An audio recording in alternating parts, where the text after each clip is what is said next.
इस समय पूरे देश में भय का माहौल है, डर का वातावरण। मैं आज ईमानदारी से मेरे सामने समाज का बुद्धिजीवी तबका बैठा है। मैं कोई कच्ची बस्ती में भाषण नहीं कर रहा, जहां कोई गरीब और अनपढ़ लोग रहते हैं। जीवन की चुनौतियां इतनी है कि देश की समझ उसके साथ उनका कोई रिश्ता ही नहीं बन पाता। ये परिस्थितियां समाज के सामने चुनौती, मुट्ठीबंद करके मसाल पकड़ के ललकार देना, चुनौती स्वीकार करना उसके स्वभाव का हिस्सा नहीं बचा। और जब समाज के लिए संघर्ष का रास्ता कोई करेगा नहीं, तो सरकारें अपने आप को सुरक्षित रखने के लिए समाज को भय के वातावरण में खड़ा कर देगी। मेरे पिताजी ने ना ये शेयर्स में भी इन्वेस्टमेंट किया। पीएसएस को फोन लगाओ। पीएसएस? ये आपके फिजिकल शेयर्स को डिजिटल करते हैं। PSS physical share solution. जैसा नाम वैसा काम। मेरा सौभाग्य है कि जब भी आदर्श कर्मचारी सहकारी समिति का कार्यक्रम होता है, तो सम्मान से, प्यार से सब लोग मुझे इस अवसर पर याद करते हैं। और ये मैं आप लोगों का बड़प्पन ही कहूंगा। आदरणीय पूनम जी अभी कह रही थी कि रिटायर हो गए हैं, अब हमारी पार्टी में काम करो। कोई डर नहीं है। तो मैं कह रहा हूं, जब मैं बीजेपी था तब भी आपका प्यार था, और अब मैं कांग्रेस हूं तब भी आपका प्यार है।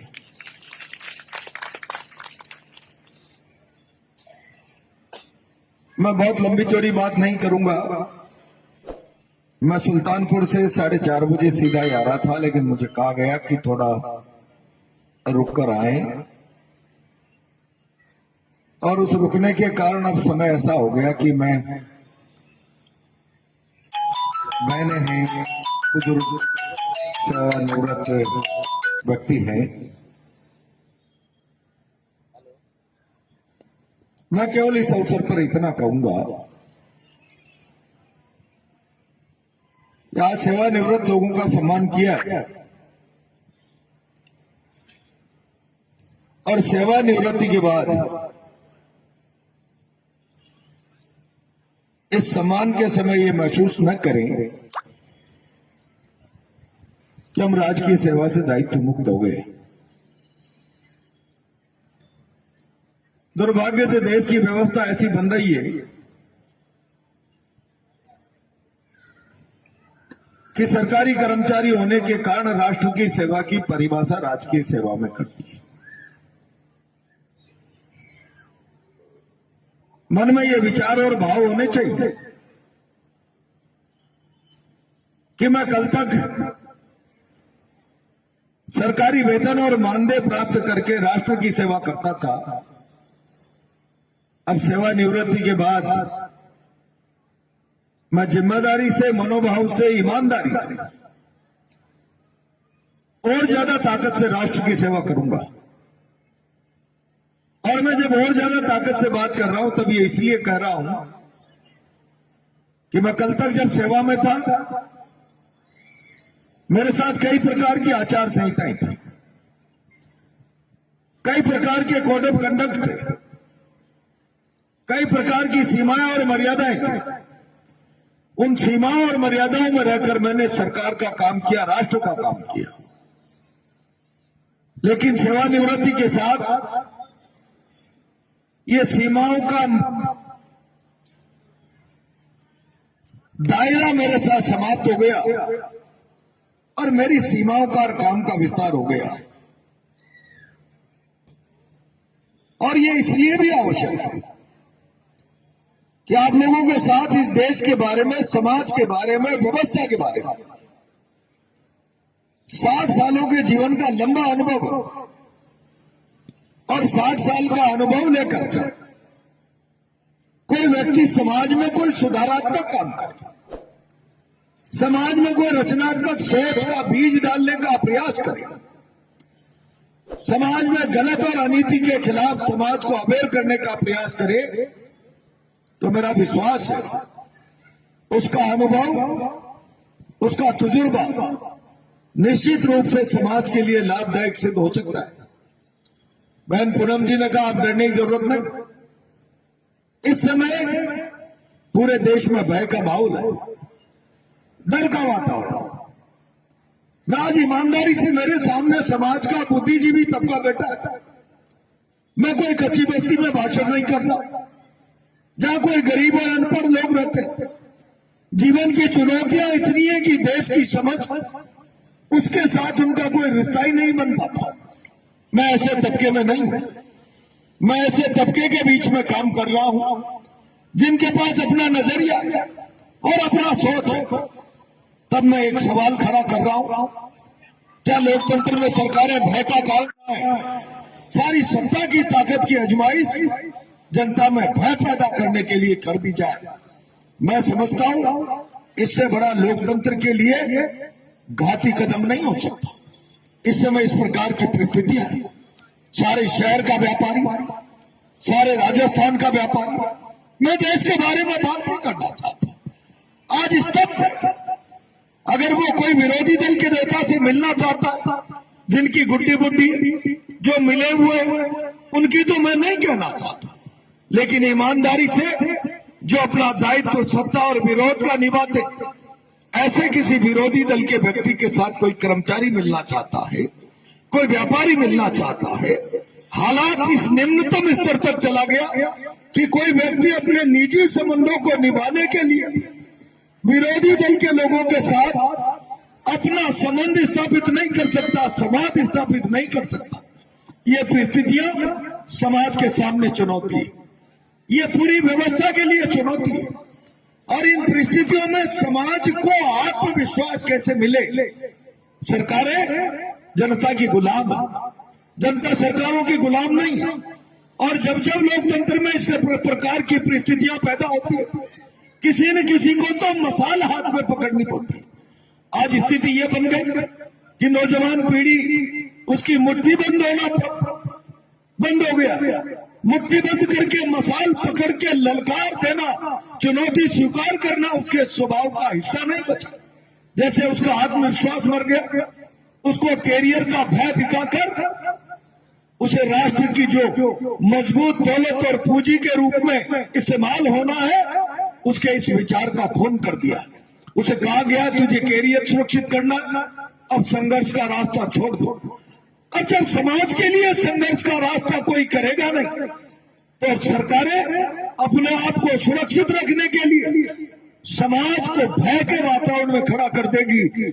हमारे अनुकूल चलो, हमारे विरोध में मत चलो। प्रतिकूलता दुष्परिणाम दे सकती है। ये जो परिस्थितियां देश में पैदा हो गई, अगर नौजवान की मुट्ठी बंद होना शुरू हो गई, तो अब सेवानिवृत्त के हाथ उठने चाहिए, उसकी आवाज उठनी चाहिए, उसको इस दायित्व का भान होना चाहिए कि मैं मेरे सोच के दायरे में कल सरकार के नियम कानून बंधन और मर्यादा थी, लेकिन अब सेवानिवृत्ति के बाद मेरे केंद्र में सामुदायिक सेवा है, मेरे केंद्र में राष्ट्र है।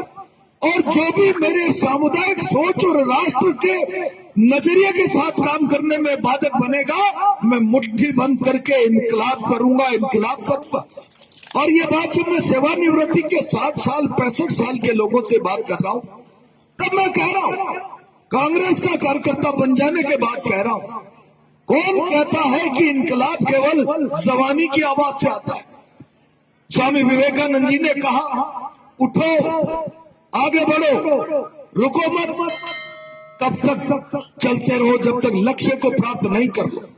लक्ष्य समाज में समरसता कायम करना है, भयमुक्त समाज का निर्माण करना है, सक्षम और समृद्ध समरसतापूर्ण समाज का, सहिष्णु समाज का निर्माण करना है। अगर इसमें कोई बाधक बनेगा तो फिर सत्ता के लोगों को हम याद दिलाएंगे कि दुनिया की सबसे ताकतवर सरकार थी, जिसके राज में सूरज अस्त नहीं हुआ करता था, उन सरकारों को भी तन पर नंगोटी धारण किए हुए बुजुर्ग आदमी ने मुट्ठी बांधी, लाठी पकड़ी, बाहर का रास्ता दिखा दिया। जयप्रकाश नारायण वृद्ध आदमी थे, 75 साल का अन्ना हजारे था, पूरे देश के मन को आंदोलित कर दिया। और इसीलिए भारत में ये विचार मरना नहीं चाहिए। भारत में ये अंतरात्मा की आवाज जो हर चुनौती से लड़ सकती है, ये जिंदा रहनी चाहिए। और ये जिंदा रहने के लिए अन्ना हजारे ये कह दे कोई मेरा क्या बिगाड़ लेगा, मैं मंदिर के नीचे रहता हूँ, कौन सी ईडी उसमें क्या तलाशेगी और कौन सी पुलिस मुझे तिहाड़ जेल में बंद करके क्या बिगाड़ लेगी। मैंने नतमस्तक होते देखा तिहाड़ के उस अन्ना के अनशन के सामने संयुक्त सदनों को। ऐसी स्थितियां आज घातक हो रही है। देश को जरूरत है इन चुनौतीपूर्ण माहौल से निपटने की, और इससे कुछ करने की आप 75 साल के व्यक्ति में हो सकती है। सविनय अवज्ञा हम विनय पूर्वक नहीं मानेंगे शासन की दादागिरी। गांधी का आंदोलन और रास्ता बना आजादी का, ऐसा विचार सेवानिवृत्त लोगों के मन में आवे। अब मेरा सोच सामुदायिक है। मेरे सोच के केंद्र में अब सरकार की सेवा और अनुशासन नहीं, राष्ट्र साधना मेरे सोच में है। और इसमें भयमुक्त समरसतापूर्ण संपूर्ण सहिष्णु समाज के निर्माण के लिए मैं आगे बढ़ूंगा। और कोई बाधा आई तो फिर मैं मुट्ठी भी बांधूंगा, इनकलाब भी करूंगा। तब हम अपनी जिम्मेदारी ठीक तरीके से निभा पाएंगे। मुझे इस अवसर पर आप सबने याद किया। आपकी सहकारी समिति शानदार काम कर रही है।